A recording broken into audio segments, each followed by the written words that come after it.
Hello everyone and welcome to daily world affairs topics. और आज का जो टॉपिक है हमारा वो साउथ अफ्रीका को लेकर के है। किस तरीके से G20 जो है वो भारत अध्यक्षता करने वाला है 2023 का, और 2025 में साउथ अफ्रीका भी करेगा। तो ये जो डेवलपिंग कंट्रीज का ट्रोइका है 2024 में ब्राजील करने वाला है। तो किस तरीके से हम ये डेवलपिंग इकोनॉमीज को देख सकते हैं, क्या भारत और साउथ अफ्रीका के रिलेशन को भी क्या यहाँ पे ध्यान में हम रख करके चल सकते हैं, क्योंकि उन दोनों के रिश्तों को भी 30 साल पूरे हो चुके हैं डिप्लोमेटिकली। तो किस तरीके से यहाँ पे साउथ अफ्रीका एक इंपॉर्टेंट कंट्री रहता है एज G20 समिट के लिए भी, अफ्रीकन यूनियन के लिए भी, वो सब हम यहाँ पे डिस्कस में करेंगे डिटेल में। ठीक है, चलिए तो पहला टॉपिक आपके सामने साउथ अफ्रीका और G20 क्या प्रायोरिटीज और क्या कंसर्न्स रहेंगे। इस बार का जो G20 का थीम है वो आपके सामने है, जो भारत में कंडक्ट कराया जा रहा है, और वसुधैव कुटुंबकम यानी कि वन अर्थ वन फैमिली और वन फ्यूचर, ये जो हमारे प्राइम मिनिस्टर ने भी लोगो दिया था, और इस चीज को लेकर के यहाँ पे G20 को हम आगे नई दिल्ली में कंडक्ट करने वाले हैं।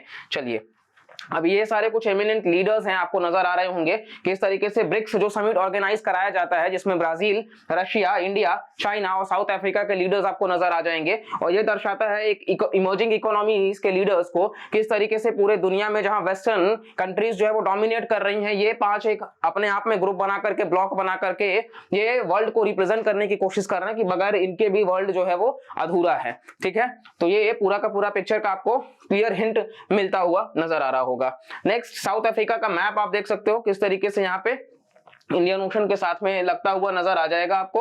और ये छोटा सा जो है पूरा का पूरा कंट्री जो है, सारे शहर इसमें लोकेटेड है। ठीक है, साउथ अफ्रीका का 3 कैपिटल, केप टाउन, प्रिटोरिया और ब्लोएमफॉन्टेन, तो तीनों कैपिटल भी साउथ अफ्रीका का आपको मिल जाएगा। जोहानिसबर्ग उसका एक फेमस शहर है। ठीक है, तो ये सब कुछ इंपॉर्टेंट सिटीज हैं, जो कि आपको लिम्पोपो रिवर भी नजर आ रहा होगा, साउथ अफ्रीका से ही गुजरता है।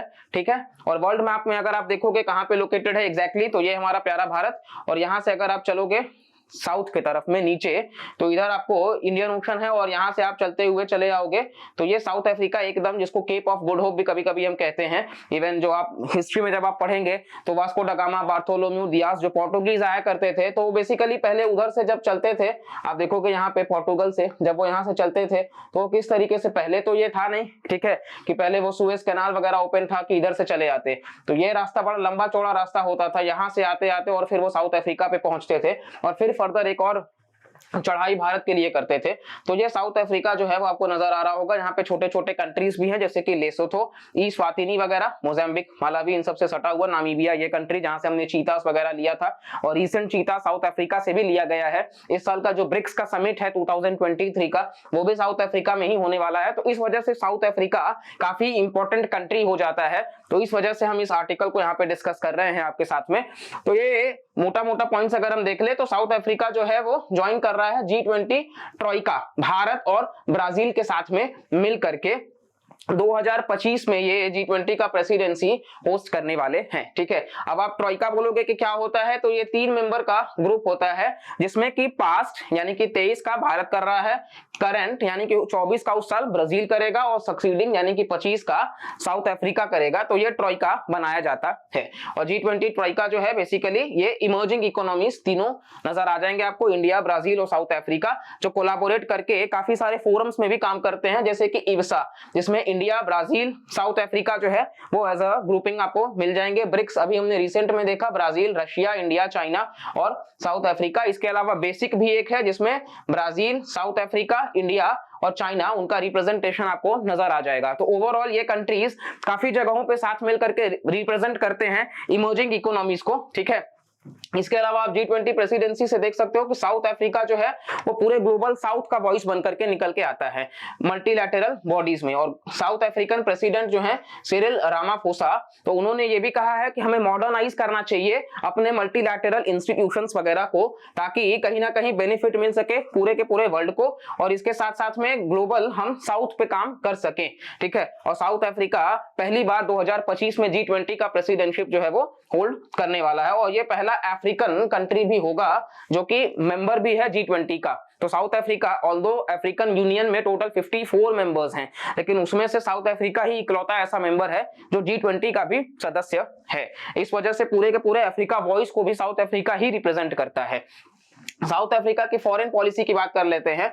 तो पिछले 10 साल में आप देखोगे तो साउथ अफ्रीका का जो फॉरेन पॉलिसी है वो ट्रांजिशन किया है किस तरफ कि एस्टैब्लिशमेंट ऑफ न्यू पार्टनरशिप्स, नए नए वो पार्टनरशिप्स बना रहे हैं जहां पे वो ग्लोबल साउथ पे फोकस कर रहे हैं। जैसे कि हमने आपको बता दिया ऑलरेडी, ब्रिक्स वगैरह, इब्सा, बेसिक, इवन आयोरा है, इंडियन ओशन रिम एसोसिएशन, और G20। सेम समय में ये कॉर्डियल रिलेशंस भी बना के चल रहे हैं मेजर पावर्स के साथ में, जैसे कि US, European union, Russia, India और चाइना के साथ में भी इनको पता है कि किस तरीके से रिश्तों को अपने बैलेंस करना है।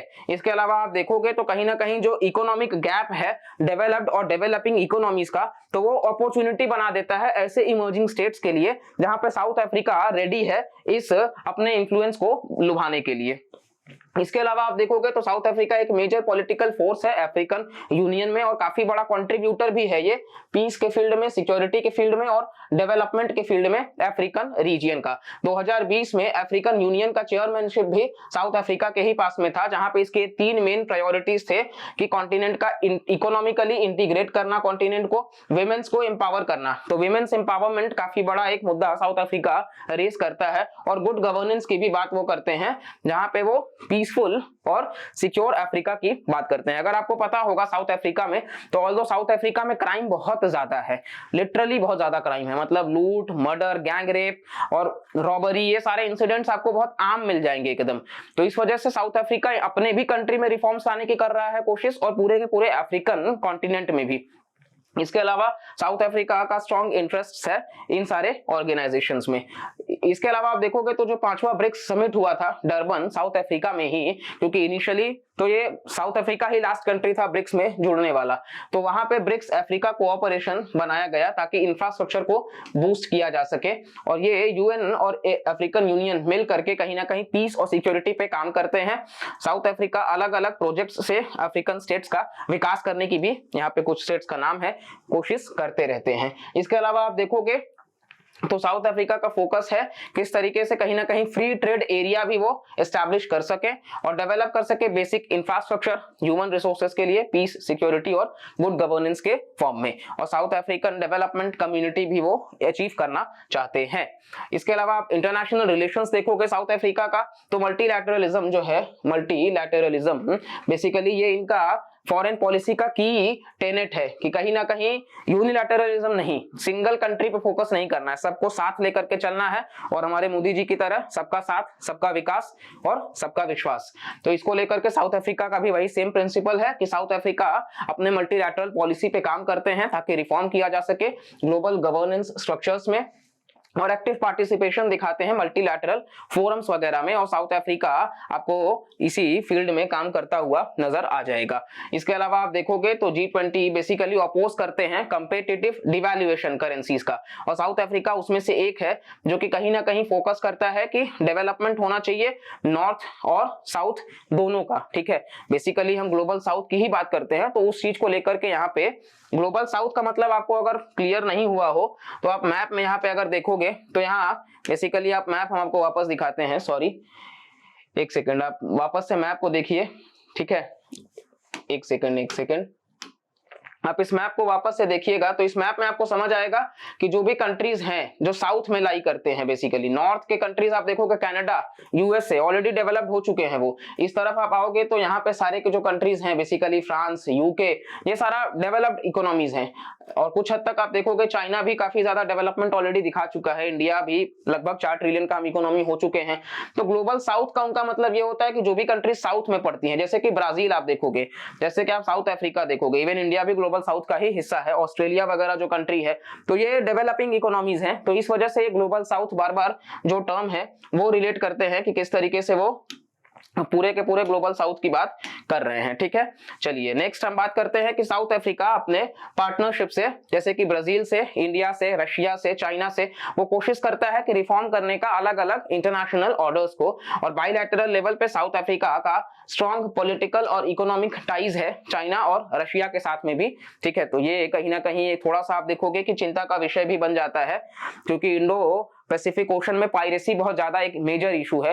तो इस वजह से इन कंट्रीज का साथ मिलकर के काम करना थोड़ा सा इंडिया के पॉइंट ऑफ व्यू से हम थोड़ा सा चिंता देख सकते हैं। साउथ अफ्रीका और ब्राजील जो है वो रीजनल लीडर्स हैं जो कोऑपरेट करते हैं एक दूसरे के साथ में, और बाकी आपको हम बता दें भारत के पॉइंट ऑफ व्यू से क्या इंपॉर्टेंट है। तो जैसा कि आपको हम पहले ही बता दिए थे कि 2023 वो साल है जहां साउथ अफ्रीका और इंडिया का 30 इयर्स का बाइलैटरल रिलेशनशिप पूरा हो रहा है। इस वजह से काफी इंपॉर्टेंट ये हो जाता है। साउथ अफ्रीका इंडिया को एक रिलायबल मार्केट मानता है अपने एग्रीकल्चर प्रोडक्ट्स का, और भारत चौथा लार्जेस्ट ट्रेडिंग पार्टनर है साउथ अफ्रीका का। भारत जो है वो चौथा largest trading partner south Africa का, और साउथ अफ्रीका का भी इंडिया में इंटरेस्ट है पार्टनरशिप को लेकर के। जैसे कि आप देखोगे ह्यूमन रिसोर्स डेवलपमेंट पे भारत किस तरीके से काम करता है, आईटी सेक्टर में भारत किस तरीके से काम करता है, तो ये सब जो है वो साउथ अफ्रीका इंडिया से सीखना चाहता है, और इस तरीके से हम दोनों देश आगे बढ़ रहे हैं। इस साल जैसा कि आपको पता है G20 भारत ही ऑर्गेनाइज करा रहा है पहली बार। इस वजह से इंडिया जो है वो सपोर्ट कर रहा है साउथ अफ्रीकन प्रपोजल्स को भी, और साउथ अफ्रीका भारत के प्रपोजल्स को, जैसे कि इंडस्ट्रियलाइजेशन ऑफ अफ्रीका हो सके और बाकी का लीस्ट डेवलप्ड कंट्रीज को भी प्रमोट किया जा सके। ठीक है, चलिए नेक्स्ट आपके सामने बता दें कि साउथ अफ्रीका जो है उसने भारत को पार्टनर माना है रिफॉर्म्ड मल्टीलैटरल एजेंडा पे, और किस तरीके से चीजें जो है वो आज आपको नजर आ रही होंगी कि रिफॉर्म की बात को जब भी बारी आती है तो ये कंट्रीज एक साथ एक मंच पे आपको नजर आ जाएंगे। बाकी कहीं ना कहीं हम देखेंगे तो आज भी परमानेंट मेंबरशिप अफ्रीकन यूनियन को नहीं मिला है G20 में, तो ये एक कंसर्न बना हुआ है G20 में। जैसे यूरोपियन यूनियन और 19 कंट्रीज मिलाकर के G20 का सदस्य बनते हैं, अफ्रीकन यूनियन भी चाहता है कि उनको परमानेंट सदस्यता मिल जाए, लेकिन अभी तक वो नहीं मिला है। तो साउथ अफ्रीका उस चीज को रिप्रेजेंट करता है, अगर मिलेगा तो बिल्कुल आप तक हम वो करंट अफेयर्स लेकर के आएंगे। साथ साथ में अफ्रीकन इंटरेस्ट को भी प्रमोट करना, किस तरीके से वाइडर अफ्रीकन रिप्रेजेंटेशन हो सके, और साउथ अफ्रीका की पॉलिसी उस चीज को दर्शाती है कि ज्यादा से ज्यादा जो है वो अफ्रीकन का वॉइस भी रिप्रेजेंट हो सके। ठीक है, इसके अलावा आप देखोगे तो कहीं ना कहीं वही वॉइस ऑफ द कॉन्टिनेंट को रिप्रेजेंट करते हैं वो। और फिर आप यहाँ पर नजर आ रहा होगा आपको कि किस तरीके से साउथ अफ्रीका जो है वो बाकी के इंटरनेशनल बॉडीज में उनका फोकस इसी चीज पे होता है कि ज्यादा से ज्यादा जो है वो मेंबर कंट्रीज एक साथ मिलकर के विकास की बात कर सके।